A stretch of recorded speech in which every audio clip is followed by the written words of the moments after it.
afternoon and good day, YouTube family. It's your Island Girl T, and we're back again today with another great and fantastic video. Just a few days ago, we were celebrating and highlighting International Women's Day, and I did mention to y'all in the last video that the next several videos we're going to be just really expounding and celebrating women across the world, more specifically women here in Edmonton, because that's where we live. And we're going to be talking about the achievements of our women, the great things that they've done, and the great things that they are currently doing. So today here on the YouTube channel, we have a very special and amazing guest. She is an author, and we're going to allow her to introduce herself, her name, what she does, and we'll get started. So please introduce yourself. Hi there.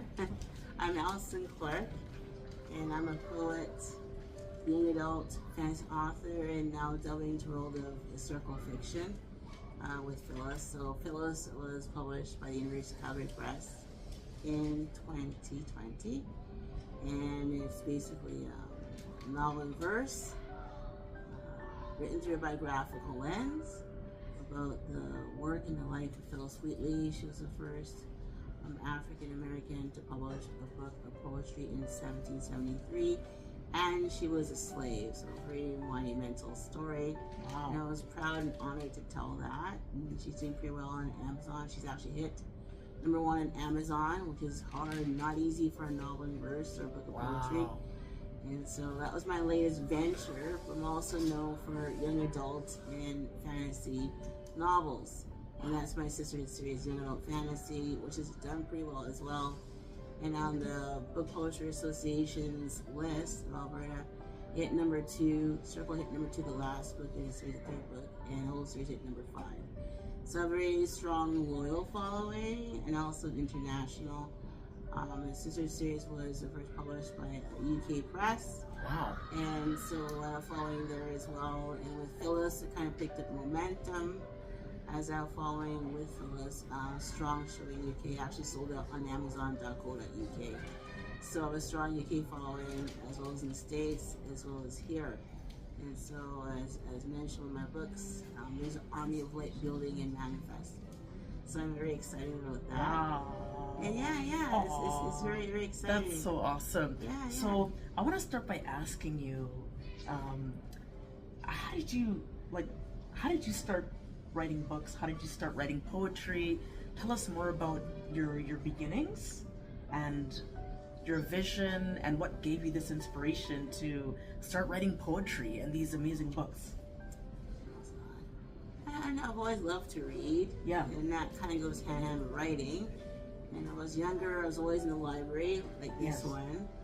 And just really get inspired. I used to read Lion, the Witch, and Wardrobe, so C.S. Lewis, Wizard of Oz series, that kind of thing. So more on the fantastical side. Okay. But then I also read about books for people of color.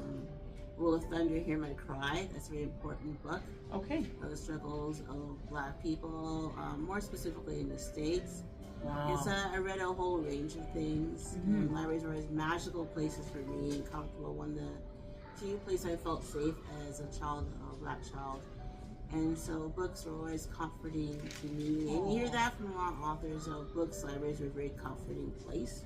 Okay. And so I read about libraries a lot, and the magic of libraries, and how they're a source not just of knowledge, but a place of community, connection to stories, the word, and the power of storytelling to heal, to guide us. Wow. And I also read a lot about ancestors, being from West Indian background. My mom was Jamaican and my dad's from Barbados. Okay. We really believe in ancestors, and that harkens back from mom and dad. So the Ghanaian now, or Ghanaian, and the Ashanti, and that's for our tribe. So they're known for being philosophers, scientists, storytellers, griots, poets, that kind of thing, and that kind of comes down the line.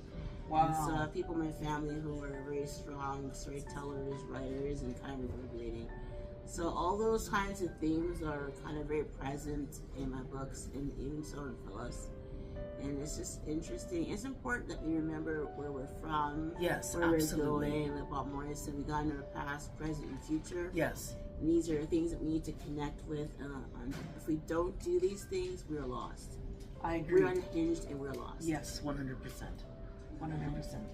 Tell us about some of the struggles or roadblocks that you had to climb over to achieve it, to get to where you are today. I think being a woman of color, it's very hard to get out there in the publishing world. And I'm being honest, let's just say it's very white. It is. And the gatekeepers, it's very white. And it's hard to break in there. So for me, with the Sisterhood books, I was in the grad school program. I was just in there just to try to connect with other people and be part of a larger writing community. Yes. Because I felt pretty isolated. I had indie published some children's picture books, and I illustrated stuff when I had friends help me, but I still didn't feel quite connected to some kind of writing community. And so I went into a grad school program in the States, and that kind of helped me to do that. And there's a community here, but with what I was doing, there wasn't really anyone here really doing what I was doing. Fair. And so I got into a children's literature program in the States, and it really helped to kind of build some opportunities. And the director of the program would always email us opportunities. And one of them what led to an anthology called Calls for Anthology, published. I put the poetry in the anthology and did pretty well. Okay. And then I researched it later and found out that she also published young adult fantasy novels. So I thought, well, pitch it and see. Yes. She already knew my work from the poetry in the anthology, and that's how I got in. It was the grad school program. She always emails opportunities, and it really helped us get out there. We got paid a little bit for freelance work, well, not a lot. Yes. It was to get us out there. Absolutely. This is to get us out there, help get us out there in the world, because publishing is very, very difficult. So that really helped a lot of us, and that's kind of how I got with the Sisterhood series. And then Phyllis was based on my creative writing thesis for my master's. Wow. And then I just talked to people, and one of my girlfriends suggested University of Calgary Press. She said, and she was right, they think more outside the box. And Phyllis is more experimental because synergy of his prose poems, traditional poems in there, prose poetry. So it's different kind of types of poetry, right? Yes. And I'm also working through different, she goes through time, so like a different perspective. So Phyllis, and I kind of see her as an ancestor, almost like a mystical spirit going through time, and she's reflecting what she's done in her human form and all these different things. So when she said, think University of Calgary Press, they think more outside the box like you do. Yeah. I thought, okay, so I found there was a calls for submissions online for University of Calgary Press, and I'll put her in there, and I got in there. And she was right, and they were very good for this book, but now I'm going back into more, and also historical fiction, because Phyllis is historical fiction, right? Okay. It's all sorts. And so written in a biographical lens, and all that is a historical, fictional perspective, right? It's not like a biography, it's fictional. So I'm jumping and continuing now, and now I'm doing a new trilogy. Harriet E. Wilson, so she's the first person of color to publish a novel. Okay. So I'm working on a trilogy, historical fiction trilogy about her life. Okay. And I received a fellowship from an American organization in the States to do research on Harriet E. Wilson last year. When I was in Massachusetts, I did that. And so I'm kind of working to try and get her published. So send me positive thoughts and well wishes on it. It's not going to be easy. So we'll see what happens. So I'm still on the historical fiction track. It's like a bridge. So Phyllis is a bridge for historical fiction. Even the Circle, my other book, the third book I did in the Sister series, was kind of historical fiction anyway. So kind of in a way doing the same thing but different. Okay. So I'm excited about that. Aww. And working on this trilogy. So yeah. That's kind of where I'm at right now. But everything's like a trajectory and a bridge from one to the next to the next. Wow. In a way, it all makes sense. I didn't plan it that way. Just it's manifested organically. Yes, it's just smoothly kind of flowing along. Yeah. And this is what life is all about, folks. We have a vision, we have a purpose, we get started and allow things to flow organically.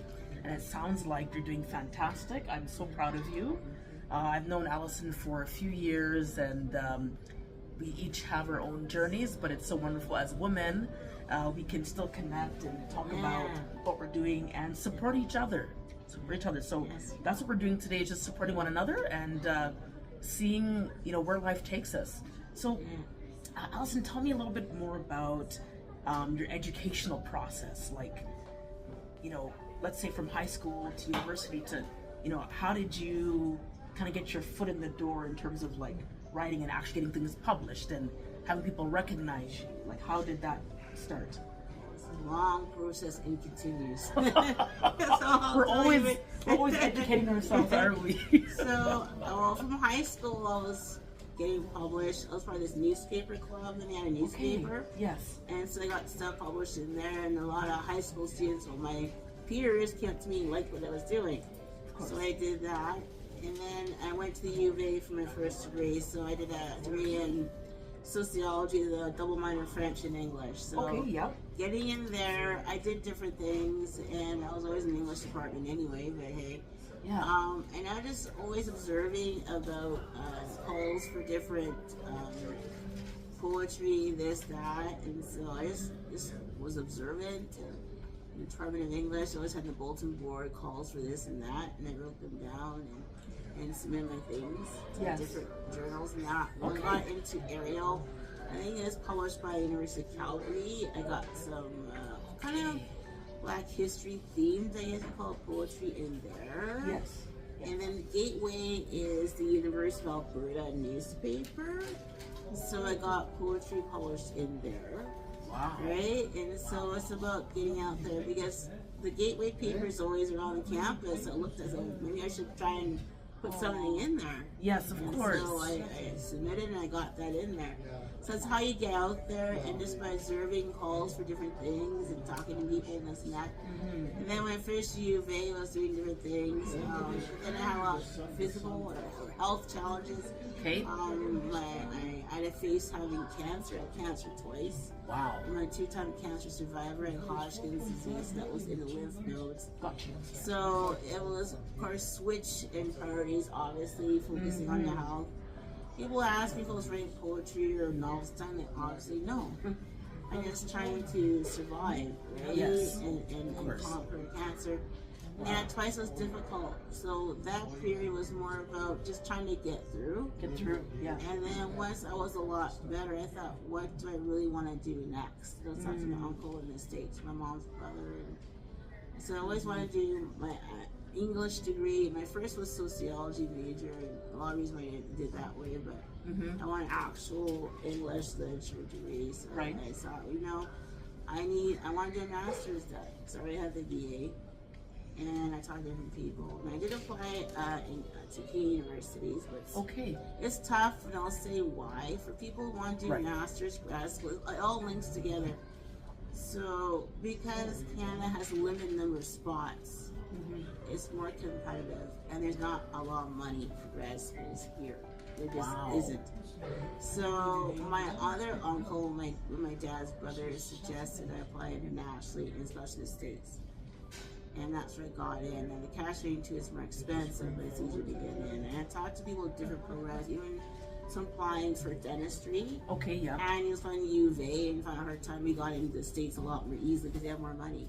The thing is more expensive. So they're called low residency programs. And that's the one I applied to. So you show up on campus, it could be a month or whatever, you do your thing, you do the rest online.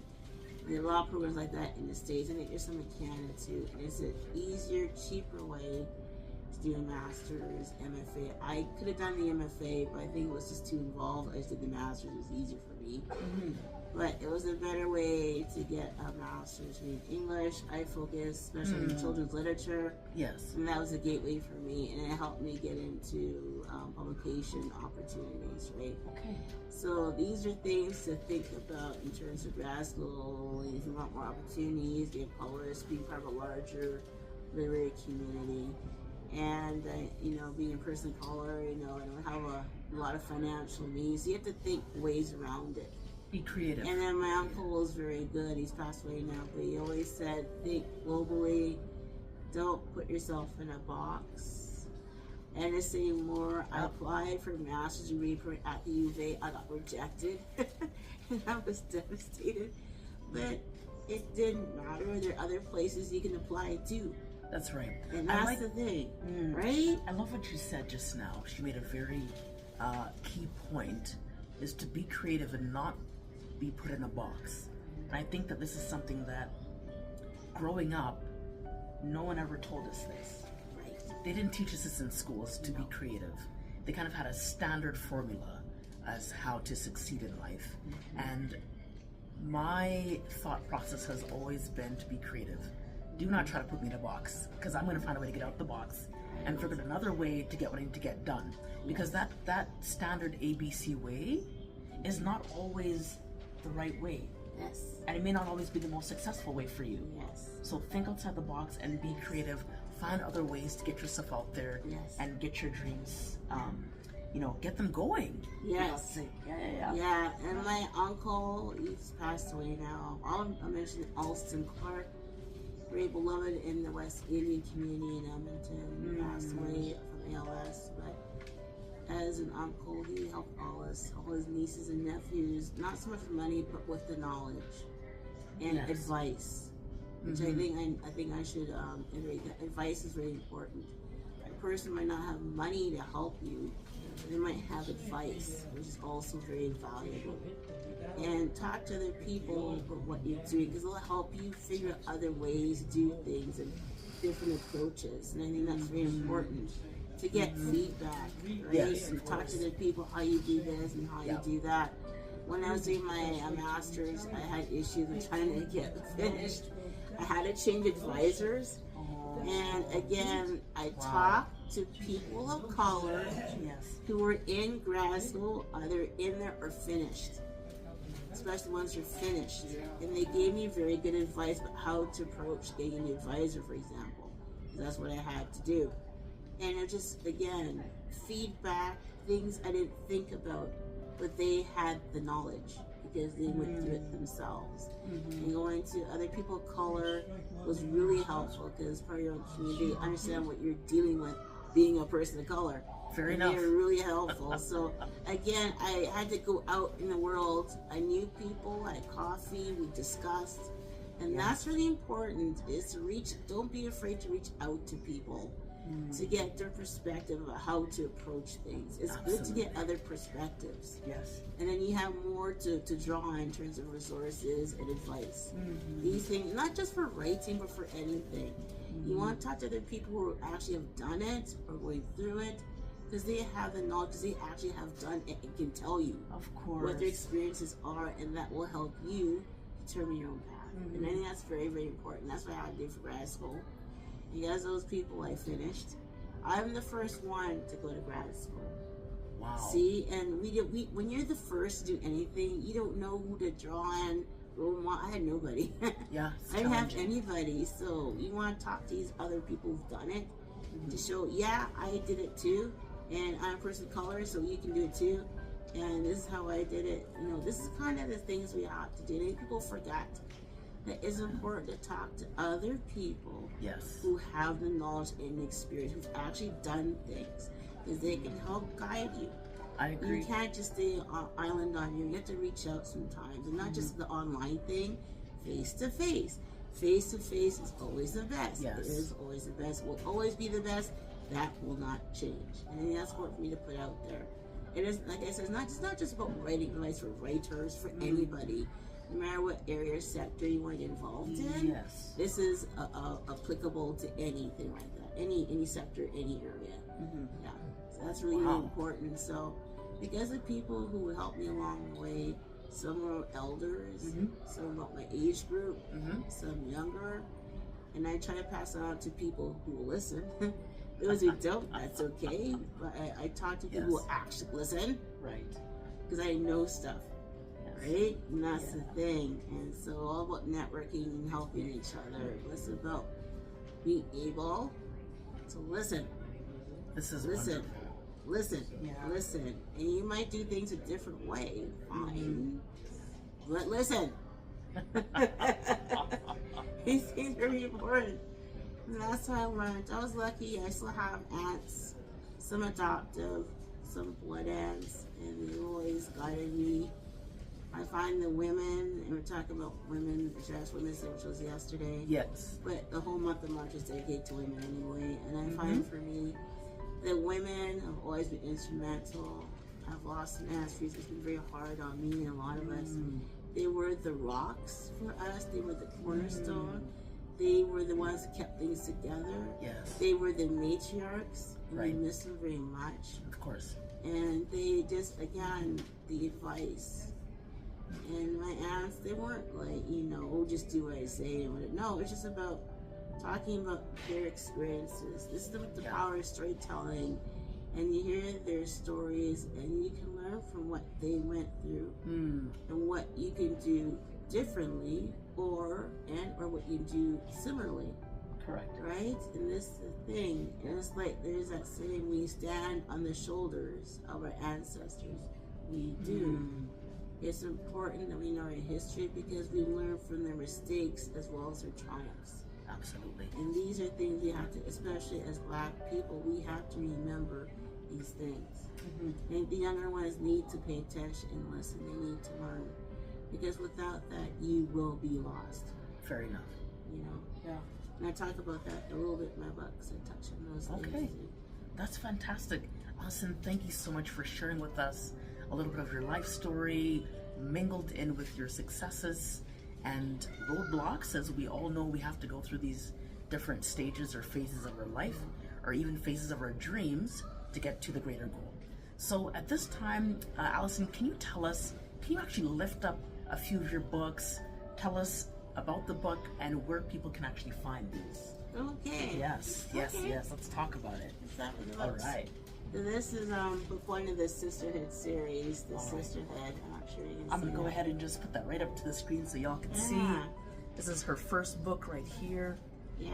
Wonderful, Very wonderful. proud. I won the award. I won the award 2016 Writer of the Year by Diversity Magazine for the first book. Yes. Yeah. Okay. And that was very exciting. And still a good response. Yes. They were published by a UK publisher. And I'm very happy. The covers are beautiful. Yes, And they so, are. Yeah. And the second one is Racine. That's book 2 of the series. This is her second book, y'all. I'm bringing it up nice and close so you can see. Isn't that wonderful? Thank you. All right, tell us more about this book. Well, this one, the whole trilogy starts with Opie. And so she's a daughter of a sorceress, and her best friend's a dragon, Ori. And they basically go on adventures to save the universe. And an army of light is building of different mystical creatures, unicorns, dragons, wyverns, defeat the forces of darkness. So I really enjoy writing that and still get a good response to it. More young adult genre. Okay. Fantasy. And Racine follows. And so what I did, these 3 books, they're part of a trilogy, but they're also standalone. That's how I wanted to do it. So you can pick them up in any order. It doesn't really matter. I did that purposely that way. And so Racine now is like another universe. So she's a young woman. She goes to the Library of Congress in Washington, D.C., that's the world's largest library, which I've been twice. It was very exciting. And all my books are there. They're in the archives there. Yeah, it's a victory. Hard to get them in there, but I got them, mission achieved. So. All the books and Phyllis, they're there too. So yeah, it's quite exciting. And it's a beautiful library, very inspiring. It's just, if you ever go there, the Jefferson Reading Room is where you want to be, the creme de la creme of the library. And so basically she goes there to do research. And then it starts off a mystical journey to meet with her ancestors from different backgrounds. And she goes on these journeys, which helps her to learn more about who she is and her different cultural backgrounds. And it's a journey that kind of gives her more strength in herself to force whatever she has to deal with, whatever she has to deal with, and to become a stronger woman person. And so that's book 2. And then book 3 is Circle, which kind of continues the journey there. Book number 3, y'all. Check that out. Wonderful. Yeah. Wonderful. And so in Circle now, it continues the 3rd book in the trilogy. Yes. And it focuses on different characters, so multi-perspective book. I kind of like doing it that way, especially with books 2 and 3. And all these young women, they really don't know each other, and the stories are dissimilar, but yet they're very similar. So how I framed it. and then their memories are awakened. They remember their ancestors and different ways to come together as part of the army of light. Okay. To defeat the forces of darkness, and just do different things. It's just a lot of fun, and there's a bit of historical fiction in there, historical fantasy in there, and I do different things. I do a lot of traveling, so where I travel to ends up in my book. So the people follow me, they'll read and say, okay, she was there. And sometimes it's not that obvious. You gotta kind of read between the lines. And I do that purposely to keep people on their toes. Yes, so this is good. Kind of, so that's what I do. So yeah, and then I won the Phil Fraser Award by a National Black Coalition in Canada in a chapter for my work in poetry and prose and visual art. So that was very exciting. Oh, that's exciting. So all this work, and I also paint in that. So yeah, it's kind of nice to be recognized. I didn't do anything. They came to me, and that's kind of nice. All right, tell us about the last one. We kind of talked about this one in the beginning of the video, but that's okay. We're gonna look at it in closer detail. Okay, this one? Or the Phyllis. Okay. It's Phyllis now. All right. And here we go, folks. This is the last one. And we kind of talked about it briefly earlier, but it's okay. Give us a little short synopsis of, So basically, it's separated into three parts, and she's kind of going her memories of what she experienced as a human being. She's like a mystical character now, and kind of reflecting on her experience of trying to get this book of poetry published. The people she met along the way became her allies in the Army of Light. Yes. And then it goes into the future about people she influenced, like Marcus Garvey and all these people. Wow. Who she influenced, and so she's going into the future and seeing how her, you can say in a way, her legacy, how her work impacted all these different people. I did that purposely to show, not just as writers, but as people, we do create a legacy one way or the other. Yes, whether we're conscious or not, we affect other people. And sometimes we might not even know it, but we do. Yes. Because we don't all live in a vacuum. We affect each other, right? Absolutely. And so I kind of meditate on that in one part of the book. And the last part of the book is she's still meditating about what she went through and all that. And leading, unfortunately, to her death. She died as a young woman, alone, unfortunately, with a child at her breast. But she left a legacy. So I was part of a celebration of her work. So she was published in 1773. Wow. And with the 100th anniversary of her publication, or was it 200th? The publication of her poems was 2023. Okay. And so a lot of us got together. There was a whole series of events throughout the year for the 100th anniversary.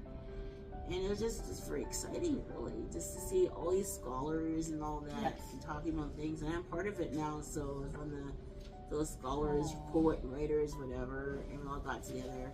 I was invited to a conference in Washington, D.C. It was also in Maryland. And I did a presentation on my book. Yes. And it's was a presentation that was pretty well received, and now people are buying my work and knowing more about her. She also ended up on Google. I looked it up. She's on Google and said, "Okay, that's great." And my book is mentioned on Wikipedia. It's mentioned on Wikipedia. No way. Yeah. I kid you not. Yeah. Like, wow, holy. Thank you. That's what I'm talking about. And again, it's the work. I'm not doing anything. But it's the work. I am doing the work. That's all. I'm not asking anybody, no. Yeah. But I think what I'm seeing, when you do the work, it manifests. The work speaks for itself. Yes. The work speaks for itself. That's what's manifesting. It's quite exciting. Aww. So I'm doing different things. The latest now, I'm going to be, I have been invited and going to Worldcon 2025. So it's in Seattle. So basically, Worldcon is the world's largest convention for fantasy and sci-fi. And I'm invited to be a panelist. Wow. Yeah. And ladies and gentlemen, you're going to have to look her up on Facebook. It's Allison Clarke. Yeah. You're going to have to follow her journey because it sounds incredibly exciting. Yes. And I'm on Instagram as Voyager Mystic. There you go. Yeah. Wow. So I'm very excited again. You do apply, but I accept. I think because all the stuff I'm doing, they see, and it's nice, and network. So to say more about Worldcon, you can look it up. They're known for the Hugo Awards, HUGO, which is very stellar, very much of a status in terms of fantasy and sci-fi. The Hugo Awards. Wow. You look it up. A lot of the famous writers have won this award in different categories. So for me, evolving this world is a victory, I think. Gets my name more out there. And sci-fi, you know, more fantasy of minglings, aspects of sci-fi in my work too. So both worlds. Yes. And to be part of that community is very exciting. So going to Seattle in August. And my mom's coming. My mom travels with me sometimes. So that is amazing. She's a supporter, so that is amazing. Yeah, I'm excited. That's amazing. Honestly, I think it's so important. Again, we talked about this earlier, of just supporting each other and having a good support system to kind of coast you along as you go through that journey of growth and education, learning, and just sharing your dreams with other people and allowing them to kind of breathe life into as you continue on. Yeah, I think it's important to support each other. And I find for me, the women are very instrumental, and the men too, especially my uncles. The ones who passed, unfortunately, but the ones who are still here. The uncles have been very instrumental, and the aunts, and my mom, but the aunts, they're a force. And I think because of what they went through, they will make it easier for us younger ones to say, look, this is what we went through, learn from us. So you learn from our successes, but also, I say, learn from our failures. Because we all make mistakes. It's a human thing. You learn from mistakes too, so you have to go to shower time, learn from us. And that's why I think storytelling is important. And I think, that is unique, other people said it. It's a way for us to experience other people's experiences without having to go through all the hardship too. All right, we're back in business. All right, so let's finish off. You had explained to us about all of the 4 books that you've written and talked about kind of what your next step was. You're going to be on the panelist display.